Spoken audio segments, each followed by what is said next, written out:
Welcome to Solo Something with Trev White. Today, I wanted to have a bit of a talk about money. Yep, it's the thing we all rely on, sadly enough, and sailing doesn't detract from the need to have cash or cards. And in this day and age, cards are becoming more and more prevalent and essential to our sailing adventures. So, as a sailor, I still like to carry some cash. I like to use cash, but I also need to carry cards, and I'm an Australian. So I use a couple of different banks in Australia, and they're a good service. I've been using them for 20, 30 years. The product they have works well in Australia. However, once I leave the shores of Australia, the cards are not always effective. The visas will work. Generally, Visa or MasterCard, I have both. And the problem I'm finding is I get hit with high fees or they get blocked. And this is a problem. Or the other problem I've had in the past is someone scams me, takes my details, and then I've got to lock the card and get a new card. These are real problems for when you're sailing because it's not that easy to get a new card sent to you. It's not always that easy to get hold of the bank when you get when you have to cut off a card. It can be a real shit fight. So hence the reason I still carry cash. And a lot of places where I sail, Papua New Guinea, Fiji, Tonga, New Zealand. Some places still rely on cash. Recently I've travelled to Mexico, US, all around Europe. All of these. Mexico, there's still areas that rely on cash, but generally cards are becoming more and more accepted. However, there's also more and more scams and people trying to take advantage of your fact of using a card. So over the last few years, I've been trying to adapt and find better ways to manage my money and get ripped off a little less. So I found this card about 4 years ago. It's called Wise Card. It's most people have probably heard of it. It's a international card. It's based in the UK, I think, or Estonia. A couple of finance guys were transferring money back and forward, I believe. Wasn't working. They're paying a lot of fees, so they decided to come up with a card which allowed them to move money between different currencies.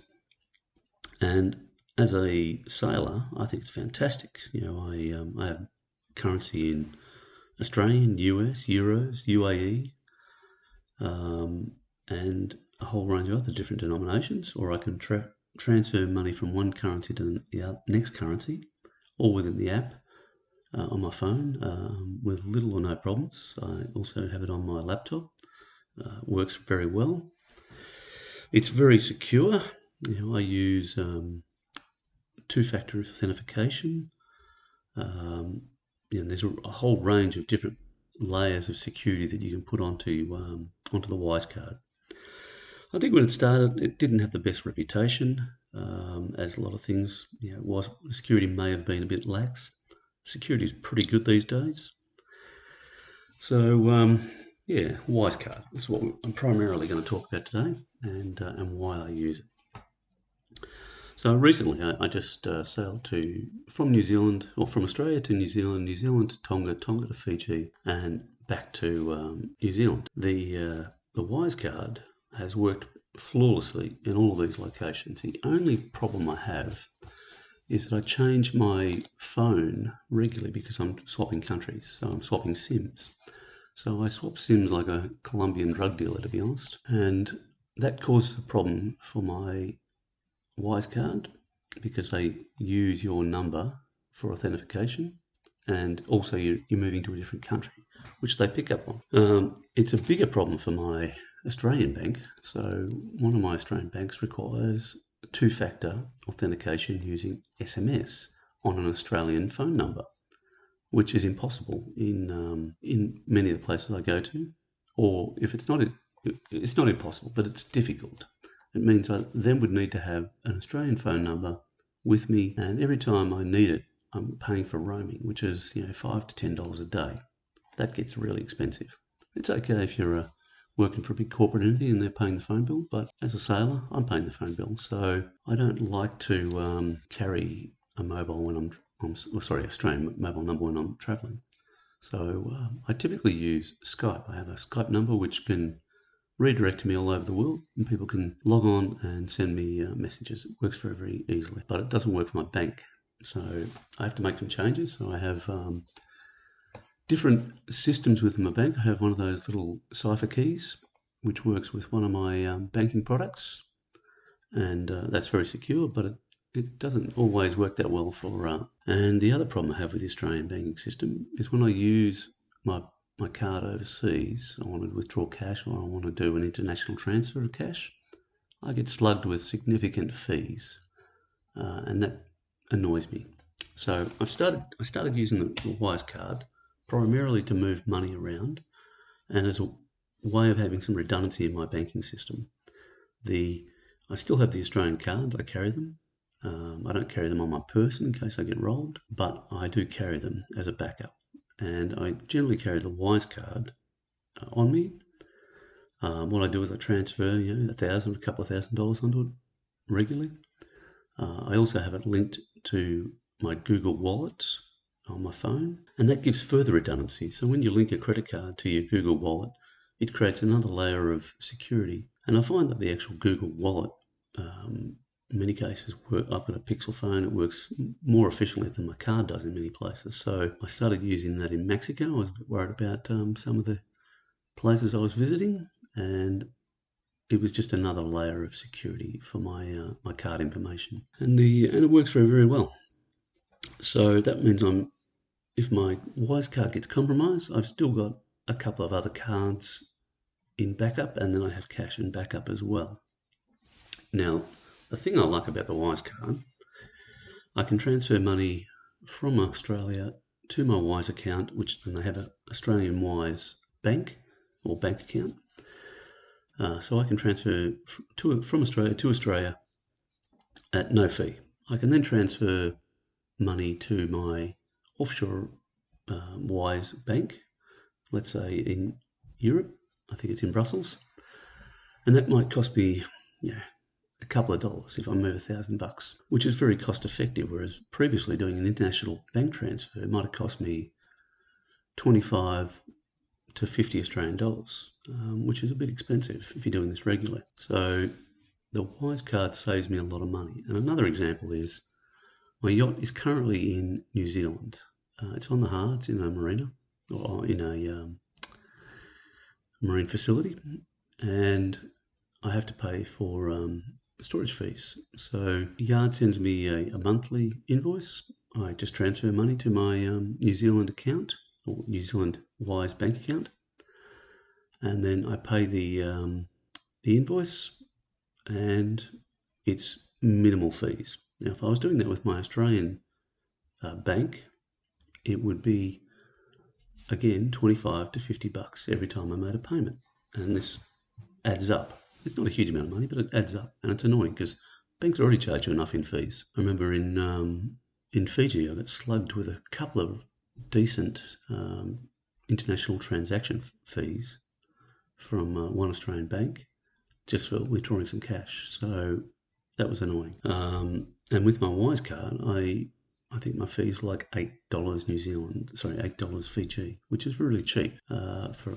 pulling $8 out. It works everywhere, and the other really interesting aspect is it has digital cards. So you have your physical card, and then you can have 3 or 4, or I think up to 10 digital cards. So if you're like me and you're paying for phone services in different countries, or you're paying for things like travel insurance and sometimes, or even internet service, sometimes some of these providers are really quite scammy. You sign up, but it's difficult to cancel your contract.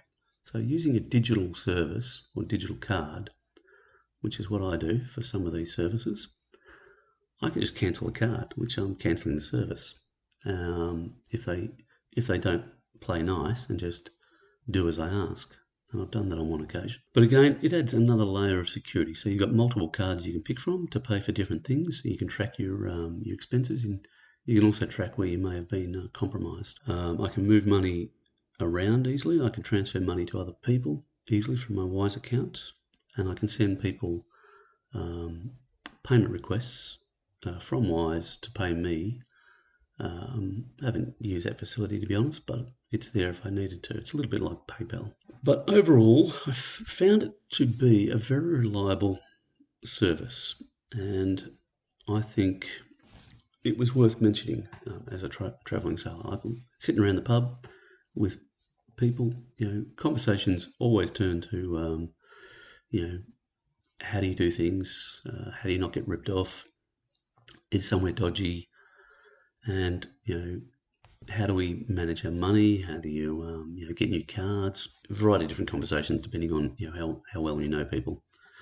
And so I often mention, the Wise card to different people, particularly some of the older sailors. They get set in their mind when back in their own home country that they're just going to use one card, and then they're paying a significant amount in fees or international transfer costs, or if the card gets compromised, it's very difficult to get another card. I try just to pass on what little I know, and I've found that the Wise card is a good way to have a level of redundancy in your finances when you're sailing. I still believe in carrying cash because that gives you another layer of redundancy.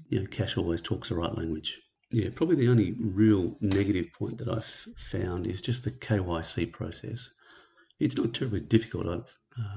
Last time I went to Tonga from New Zealand, they wouldn't allow me to transfer funds around until I did another KYC because I changed phone numbers.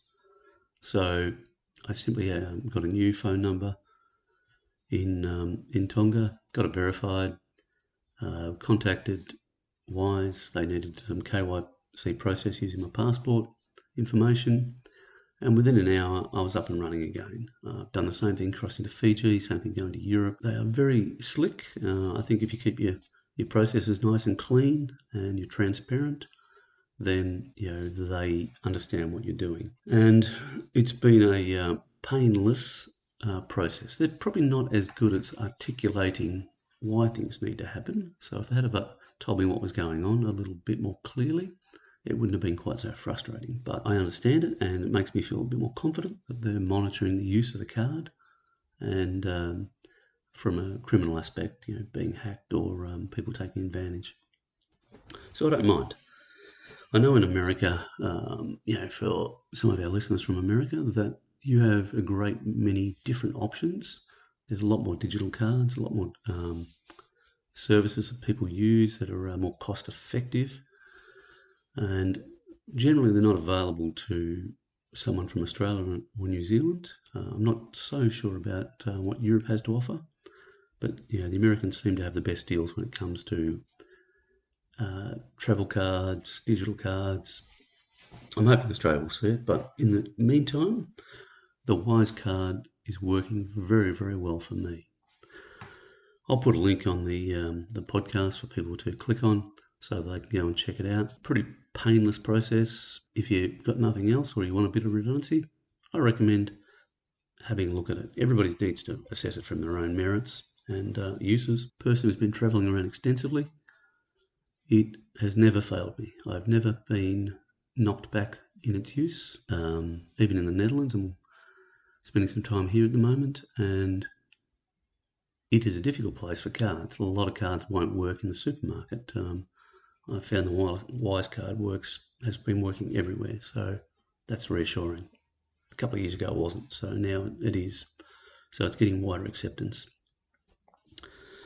All right, I think it's probably about as much as I can talk about the Wise card. And if you like the idea, go check it out.